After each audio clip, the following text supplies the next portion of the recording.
বিসমিল্লাহির রহমানির রহিম।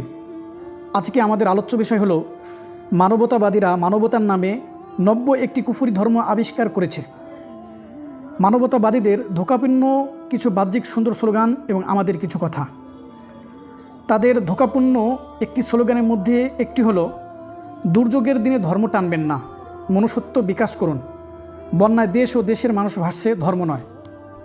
তাদের আরেকটি ধোঁকাপূর্ণ স্লোগান হলো, যদি মুসলিম মরলে মুসলিম কাঁদে তাহলে সে মুসলিম, যদি হিন্দু মরলে হিন্দু কাঁদে তাহলে সে হিন্দু, কিন্তু যদি মুসলিম মরলে হিন্দু কাঁদে, হিন্দু মরলে মুসলিম কাঁদে তাহলে সে মানুষ। তাদের এ জাতীয় মানবতাবাদী কথার মাধ্যমে আমাদের অন্তরে কিছুটা হলেও মানবতা নাড়া দিয়ে ওঠে। তারা এই মানবতাবাদী স্লোগান দিয়ে মূলত আমাদের ঈমানকেই নষ্ট করে ফেলছে। আমাদের অজান্তেই আমাদেরকে ইসলাম ধর্ম থেকে বের করে দিচ্ছে এবং আমাদের ঈমানকে ছিনিয়ে নিচ্ছে। তারা এই সকল মানবতাবাদী কথা বলে মূলত বোঝাতে চায় ইসলাম ধর্ম মানবতা শূন্য ধর্ম। এখানে মানুষদেরকে মানবতাবোধ ও মনুষ্যত্ববোধ শিক্ষা দেওয়া হয় না। তারা আরেকটি নতুন ধর্মের গোড়াপত্তন করতে চায়, তার নাম দিতে চায় মানবতাই আসল ধর্ম। আসুন দেখি আসলে ইসলাম ধর্ম মানবতার ধর্ম কিনা, বা বলতে পারেন ইসলাম ধর্ম মানবতা ও মনুষ্যত্ব বোধ শিখায় কিনা। হজরত জারির ইবনে আবদুল্লাহ রাদিয়াল্লাহু তাআলা আনহুর সূত্রে হাদিস বর্ণিত রয়েছে। তিনি বলেন, রাসূলুল্লাহ সাল্লাল্লাহু আলাইহি ওয়াসাল্লাম বলেছেন, মান লা ইয়ারহামুন নাস লা ইয়ারহামুহুল্লাহ। রাসূলুল্লাহ সাল্লাল্লাহু আলাইহি ওয়াসাল্লাম বলেন, যে ব্যক্তি মানুষের প্রতি দয়া করে না, আল্লাহ তাআলাও তার প্রতি দয়া করেন না। তিরমিজি 1928 নং হাদিস। তিরমিজির অন্য একটি রওয়ায়াতের মধ্যে আবু হুরায়রা রাদিয়াল্লাহু তাআলা সূত্রে বর্ণিত হয়েছে, তিনি বলেন, সামিআতু আবুল কাসিম ইয়াকুল লা তুনজার রাহমাতু ইল্লা মিন শাকিয়িন। আবু হুরায়রা রাদিয়াল্লাহু তাআলা বলেন, আমি আবুল কাসিম মুহাম্মদ রাসূলুল্লাহ সাল্লাল্লাহু আলাইহি ওয়াসাল্লাম থেকে শ্রবণ করেছি, তিনি বলেন, বদবখত ছাড়া, লা তুনজার রাহমাতু ইল্লা মিন শাকিয়িন, বদবখত ছাড়া, হতভাগা ছাড়া কারো থেকেই দয়া ছিনিয়ে নেওয়া হয় না। অপর একটি হাদিসের মধ্যে রাসূলুল্লাহ সাল্লাল্লাহু আলাইহি ওয়াসাল্লাম বলেছেন, আর রাহিমুন ইয়ারহামুহুমুর রহমান ইরহামু মান ফিল আরদ ইয়ারহামুকুম মান ফিস সামা। রাসূলুল্লাহ সাল্লাল্লাহু আলাইহি ওয়াসাল্লাম বলেন, দয়াশীলদের প্রতি রহমানও দয়া করেন। তোমরা জমিনবাসীদের উপরে দয়া করো, তাহলে আসমানওয়ালা আল্লাহ তাআলা তোমাদের প্রতি দয়া করবেন। হাদিসের মধ্যে নাস শব্দ উল্লেখ করা হয়েছে। এই নাস শব্দটি ব্যাপক অর্থ বহন করে। এর মধ্যে মুসলিম অমুসলিম সকলেই শামিল রয়েছে। যদি কোনো ব্যক্তি বাস্তবিক অর্থে দয়ার উপযুক্ত হয়, চাই সে মুসলিম হোক অথবা অমুসলিম হোক, যদি তার প্রতি দয়া না করা হয়, তাহলে আল্লাহ তাআলা ওই ব্যক্তির উপরে তার বিশেষ রহমত বর্ষণ করবেন না। এর মধ্যে মুসলিম অমুসলিম সকলেই শামিল রয়েছে। আমরা এই হাদিসের বাস্তবায়ন এই বন্যার মধ্যে অসংখ্যবার আমরা এটা প্রমাণিত পেয়েছি যে অমুসলিম হওয়া সত্ত্বেও তারা মুসলমানদের মসজিদে উঠেছে, অমুসলিম হওয়া সত্ত্বেও তাদেরকে মুসলমানরা সাহায্য সহায়তা করতেছে। মুসলিম অমুসলিম, আসুন দেখি মানবতাবাদীরা এখানে একটি বিষয় ফোকাস করতে চায়। তারা মুসলিম এবং অমুসলিমদের মধ্যে একটি দ্বন্দ্ব সৃষ্টি করতে চায়।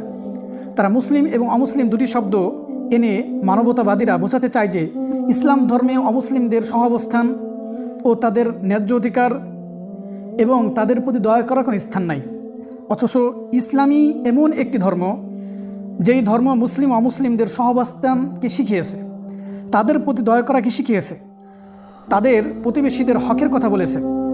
হযরত মুজাহিদ রাহিমাহুল্লাহ তাআলা তিনি আব্দুল্লাহ ইবনে আমর রাদিয়াল্লাহু তাআলা আনহুর একটি ঘটনা বর্ণনা করেন যে একবার হয়তো আব্দুল্লাহ ইবনে আমর রাদিয়াল্লাহু তাআলার বাসায় একটি ছাগল জবাই হলো। যখন তিনি বাড়িতে এসে দেখলেন যে তার বাড়িতে ছাগল জবাই করা হয়েছে, তখন তিনি বললেন, আহাদাইতুম লিজারিনাল ইহুদি, তোমরা কি আমাদের প্রতিবেশী, আমাদের ইহুদি প্রতিবেশীকে এই গোশত থেকে কিছু গোশত থেকে হাদিয়া দিয়েছো? তিনি এরপরে বলেন, সামিআতু রাসূলুল্লাহ সাল্লাল্লাহু আলাইহি ওয়াসাল্লাম ইয়াকুল, আমি নবী থেকে শ্রবণ করেছি, মা যালা জিবরিলু ইউসিনি বিল জার হাত্তা জানানতু আন্নাহু সাইওয়ারিসুহু। তিনি বলেন যে আমি নবী থেকে শ্রবণ করেছি, রাসূলুল্লাহ সাল্লাল্লাহু আলাইহি ওয়াসাল্লাম বলেছেন যে জিবরাইল আলাইহিস সালাম আমাকে প্রতিবেশীর সাথে ভালো ব্যবহার করতে এতবার আমাকে আদেশ করেছেন যে আমি মনে করেছিলাম যে হয়তো বা অচিরেই প্রতিবেশীদেরকেও ওয়ারিসের মধ্যে অন্তর্ভুক্ত করা হবে। ইসলাম শুধুমাত্র মানুষের প্রতি দয়া করার কথা বলে না, বরং ইসলাম বাক শক্তিহীন প্রাণীদের প্রতিও দয়া করার কথা বলে। হযরত সাহাল ইবনে হানজালা রাদিয়াল্লাহু তাআলা সূত্রে হাদিস বর্ণিত রয়েছে যে একবার রাসূলুল্লাহ সাল্লাল্লাহু আলাইহি ওয়াসাল্লাম একটি ক্ষুধার্ত উটের নিকট দিয়ে যাচ্ছিলেন। উটটির অবস্থা কীরকম ছিল? কদ লাহিকা জহরুহু বিবাতনিহি, তার পেটের সাথে মিশে গিয়েছিল। এই অবস্থা দেখে রাসূলুল্লাহ সাল্লাল্লাহু আলাইহি ওয়াসাল্লাম বললেন, ইত্তাকুল্লাহ ফি হাযিল বাহাইমিল মুআজামা, হে মানুষ সকল, তোমরা এই বাকশক্তিহীন প্রাণীর ক্ষেত্রে আল্লাহকে ভয় করো। ফারকাবুহা সালিহাতান ওয়াতরকুহা সালিহাতান, পরিশ্রান্ত না করি তাদের উপরে আরোহণ করো এবং পরিশ্রান্ত না করি তাদেরকে ছেড়ে দাও।